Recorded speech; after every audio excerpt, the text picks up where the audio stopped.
Bom dia, boa tarde, boa noite, dependendo de quando você estiver assistindo este vídeo. Eu sou o professor Rubem Ramos e prosseguiremos a nossa aula, o nosso conhecimento em gestão da informação e do conhecimento.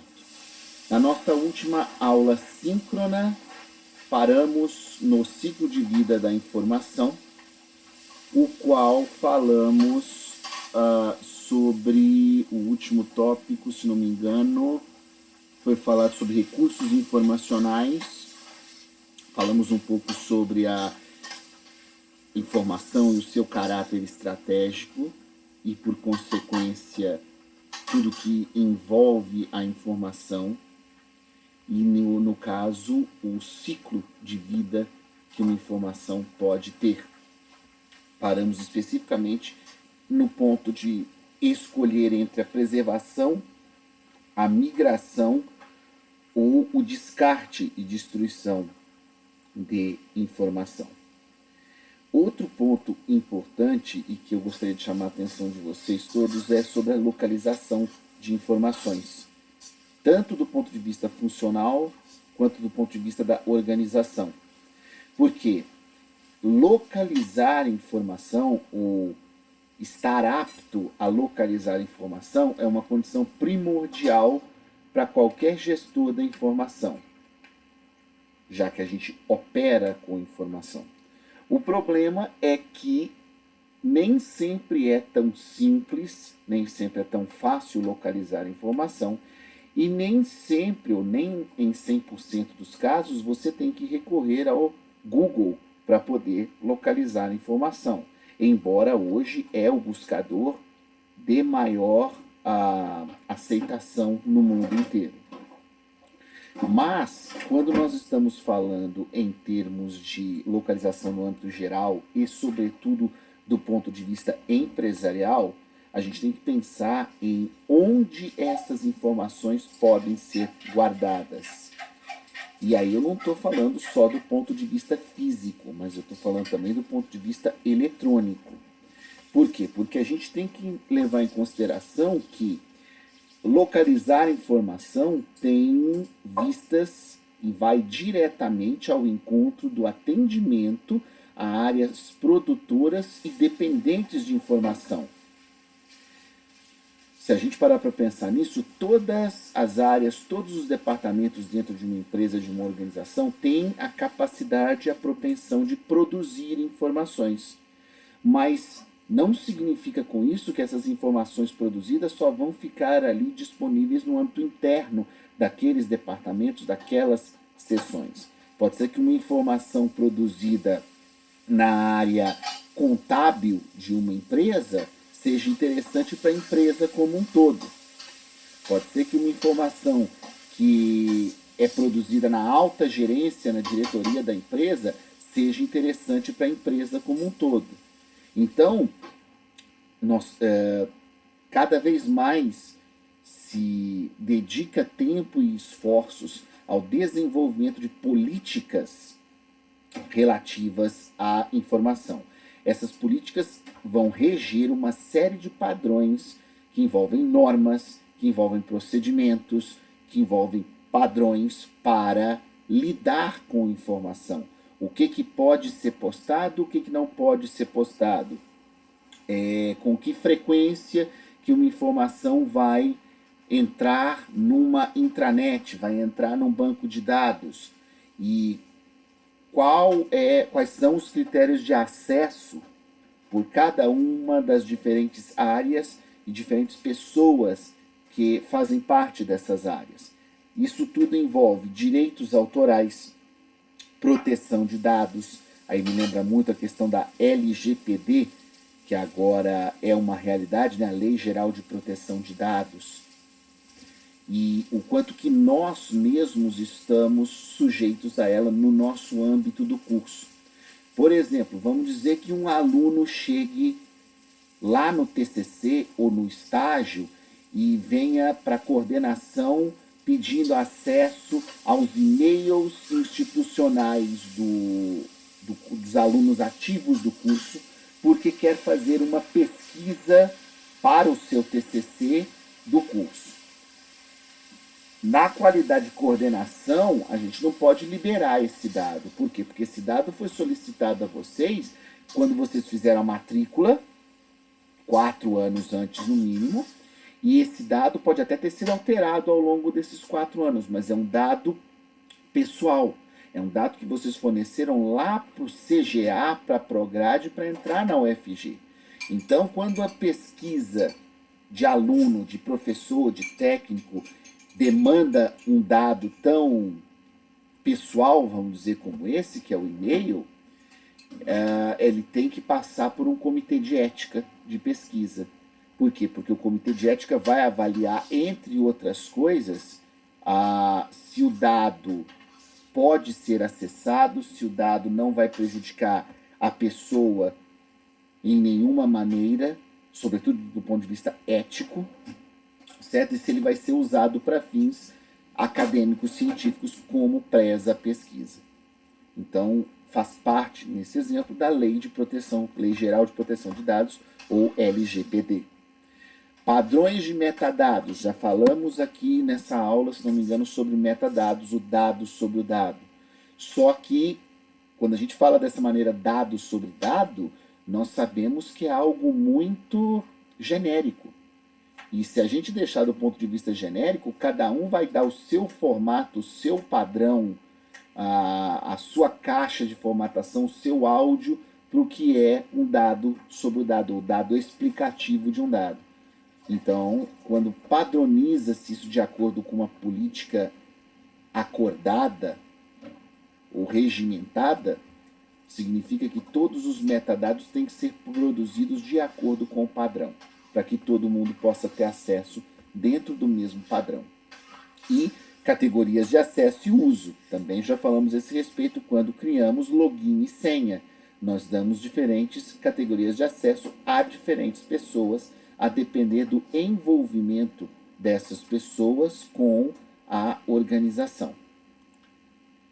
Então, esse ciclo envolve diversas fases que representam os diferentes momentos nos quais a informação é submetida ao tratamento, seja pela ação direta de ativos físicos, tecnológicos ou humanos. Então, o que nós estamos entendendo, ou vamos passar a ver com mais detalhes a partir de agora, é que informação passa e deve passar por diversos ciclos, porque não é só a ação humana do indivíduo ou da comunidade que vai fazer parte dela. Existe a ação física, sobretudo na informação, quando ela é disponibilizada em suporte físico, impresso, redigido. E tecnológico, quando essa informação não é impressa, por exemplo, mas essa informação existe num servidor, num banco de dados, numa intranet corporativa, numa caixa de e-mail, entre outras formas. A primeira fase do ciclo de vida corresponde ao manuseio e é o momento em que a informação é criada ou manipulada. Principais exemplos que nós temos é quando qualquer um de nós folheia um bloco de papéis, digita informações recém-geradas em um sistema, utiliza uma senha para acesso a um programa ou aplicativo. Esses são passos bem iniciais que todos nós fazemos, quase que numa base cotidiana, para poder lidar com informação. Seja ela criada por nós, seja ela criada por outras pessoas ou outras instituições, mas que para nós termos acesso é preciso fazer uma ou mais destas ações. E aqui são exemplos bem simples. Claro que existem outros, mas tudo aquilo que envolve o nosso manuseio, sobretudo inicial com uma informação, entra nessa primeira fase do ciclo de vida. A segunda fase é a que nós chamamos de armazenamento. Significa que aquela informação que foi na fase anterior manuseada sofreu algum tipo de parâmetro, de pensamento e foi-se considerada importante ou destacada para poder ser armazenada, para consulta futura, para disponibilização a outras pessoas, dentre outros fatos.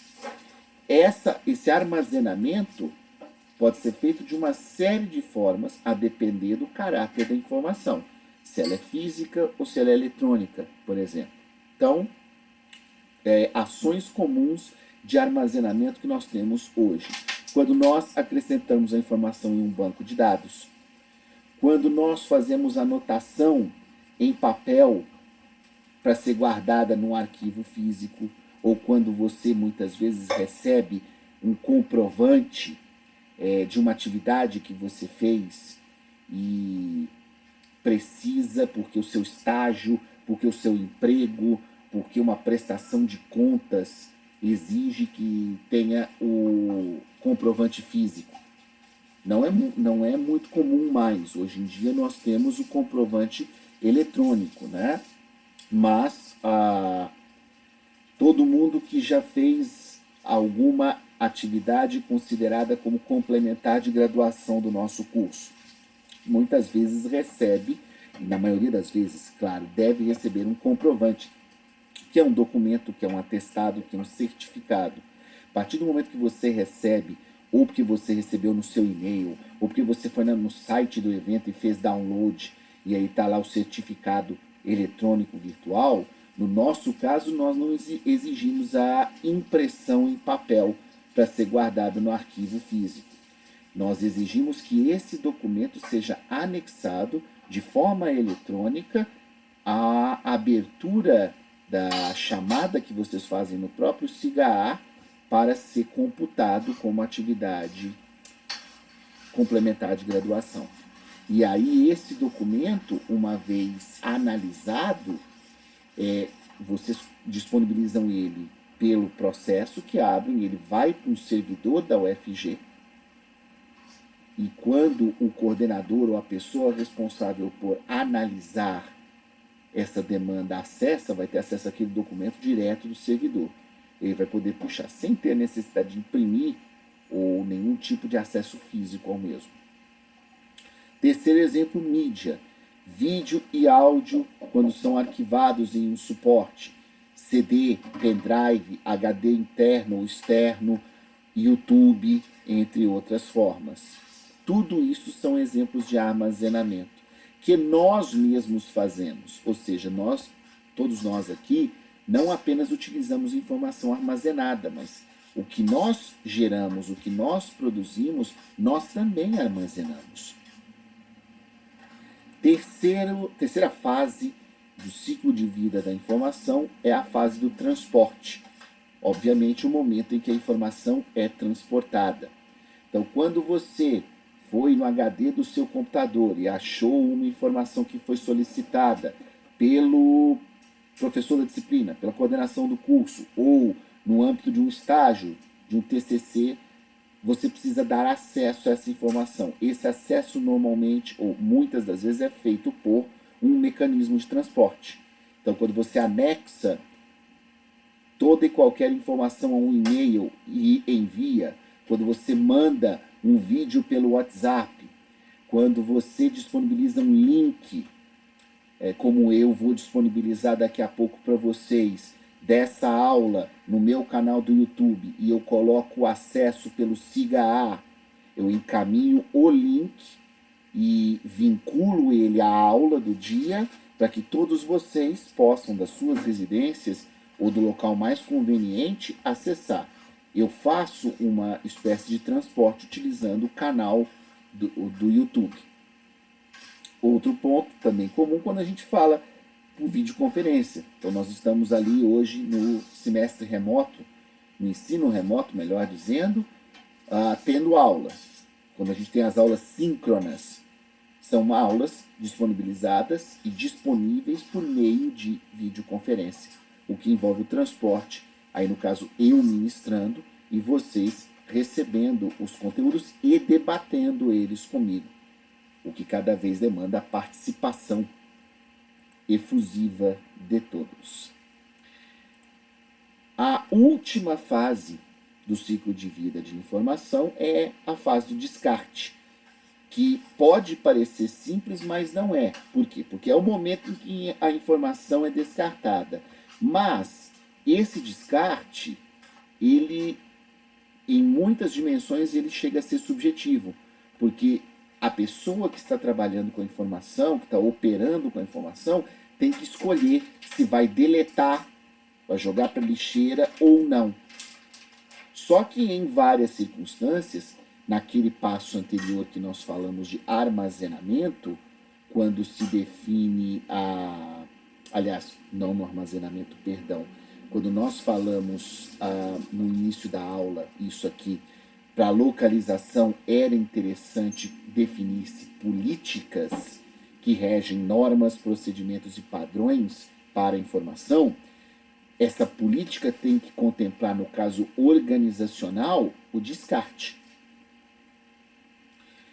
A empresa vai ter uma série de regras que tem que obedecer a padrões municipais, estaduais e federais da manutenção ou do descarte de documento. Ah, professor, mas isso só acontece com empresas? Não, isso acontece conosco também. Nós recebemos da nossa casa o bilhetinho da Enel, o bilhetinho da Saneago, o bilhetinho do IPTU, entre outros. Quanto tempo que a gente deve guardar cada um desses boletos após pago, inclusive para comprovação, caso venha a Enel, caso venha a Saneago, caso venha a Prefeitura de Goiânia, cobrar que em determinado mês ou em determinado período você não procedeu ao pagamento. Há leis que estabelecem, tem determinados desses documentos que você tem que guardar por 1 ano, tem determinados documentos que têm que ser guardados por 2, tem outros determinados que você tem que guardar por 5 anos ou mais. Aí tem pessoas que guardam isso simplesmente enfiando numa gaveta e esquecendo lá. Tem gente que compra daquelas pastas sanfonadas e vai guardando. Aqui é documento do pagamento do IPTU, aqui é da Saneago, aqui é da Enel. E vai guardando. O problema é que existem muitos desses casos que as pessoas vão acumulando e guardando contas de 3, 4, 5, 10 anos que já poderiam ter sido descartadas e não o fazem. Aí vira aquela pilha de papel dentro de uma pasta, dentro de um envelope, dentro de uma gaveta. Então é preciso saber, até na nossa residência, que há momentos que a gente tem que jogar fora documento no lixo, fazer descarte, porque ele não é mais interessante, porque a lei não exige mais que você guarde, certo? E tem um ciclo de vida que você precisa guardar, mas após o término desse ciclo ele tem que ser jogado fora. E muitas vezes as pessoas acham difícil isso porque não sabem da existência desse ciclo de vida.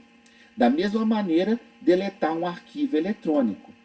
Quanto tempo que cada um de nós aqui passa sem fazer uma boa limpeza no seu HD do notebook, do tablet ou do celular? Aí vai pegando os videozinhos do WhatsApp, os áudios, as correntes das comunidades e vai deixando lá. Chega uma hora que seu processador fica extremamente lento. Por quê? Porque ele não tem mais espaço.